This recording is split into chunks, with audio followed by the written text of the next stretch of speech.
dear beloved, Boss Mike, Cervera.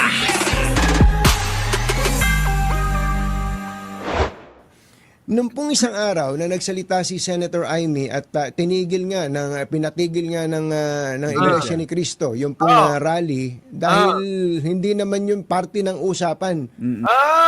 Talking ni Nanot ting Aymin. Nag-gate crash, mga kababayan. Hinayjack niya. Hinayjack niya yung rally ng iglesia. Talking ni mga babalo. Tungkol sa GAA, dapat ang i-discuss niya inambush ni Senator Amy yung INC rally. Kita nyo, inambush daw ni Babalo. Di lang nagbaba yung talking ni Nana. Kasla ka lang tayo nakibert dyan. Tapos, apa mo isupot, jay ulo ti lechon. Naisupot mo lagar jay ulo ti lechonan, inalampay jay, ipos kan saksaka. Tokininam, naapo, sobra mo ti ingkapuskol taropa. Tingin niyo po ba, at kayo naman may mga access pa rin sa Intel community. Yung bang ginawa ni Senator Amy na yun, meron bang kasunod na hakbang sana Yan, ano ba yung kasunod na hakbang ni Babalina? Ano kaya yon? Ano yung kasunod? to oust the president? Yung palang plano, gusto talaga na layasin si Manong sa pagiging Pangulo. Well, obvious naman ang motibo, politika Kasi sunod-sunod yan lumabas si Saldico. Tapos sina Mike Defensor nagsasalita ng kung ano-ano na binugbog yung isang aide ni Saldico. Oo nga, yun, pinapakalat nung si Labi. Di ba? Puro kababalagan. They really don't care at all. Kung alam nilang kasinungalingan na sinasabi, baka basta't makapag-destabilize. Yun na nga, alam naman nila na puro kasinungalingan itong sinasabi ng kampo ni Duterte, pero tinutuloy-tuloy pa rin. Kasi nga mga kababayan, ang nais, makapag-destabilize lang ng gobyerno ni Manong Bongbong natin. Kapal ng mga mukha nyo, pati mga labi nyo. Buti na lang yung mga labi natin, mga kababayan. Parang labi ni Gabby Concepcion at saka ni Sam Melby,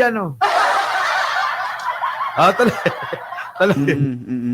Obvious sunod-sunod yung yung mga events Kung ako yung mag-a-analyze, talaga orchestrated, saka calibrated Orchestrated at calibrated daw. Kung si Ping Lacson ang mag-a-analyze, talagang orchestrated at calibrated itong pagkakasalansan ng mga plano ng mga destabilizer.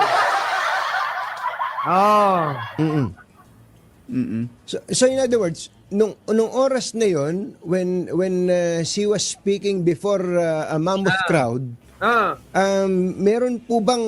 meron po ba talagang at that moment meron bang plano talagang magmarcha na sa Malacanang kundi lang pinull out ng Iglesia ni Cristo yung rally?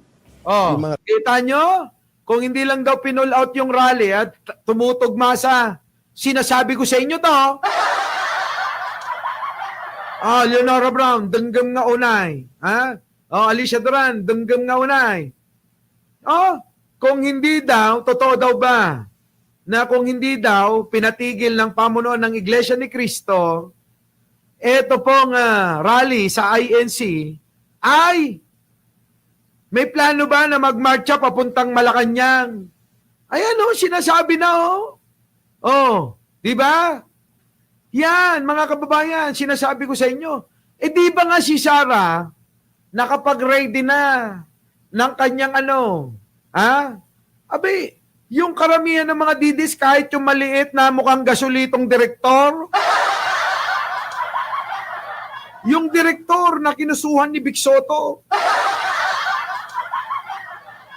yung kakapranggot lang na kapag sinutan mo ng kulay blue, parang gasolito. At saka yung mga mababahong mga vlogger. Yung mga hindi naliligo. Mga kababayan, nagpatahi na ng Pilipinyana. Yung mga vlogger na mga mukhang gorilya. Isipin nyo na lang mga kababayan, kapag nagsuot ng mga barong yung mga yan, ano itsura? Akala mo mga kababayan, mga bodyguard ni congressman, mga goons na handa nang mawala sa mundo. Alang-alang doon sa binabantayan nilang politiko. Diba? Ganun yung mga itsura, mga kababayan ko eh. Planado na ho. Planado na talaga. Ito, tingnan ninyo. Ultimo si Sara Duterte. Nakahanda na. Umaasa na magsosuot na siya. Hindi nga sinuot na eh. Nakasuot na ng barong si Sara Duterte. Naghihintay na lang na siya ay iproklama. Our beloved Boss Mike.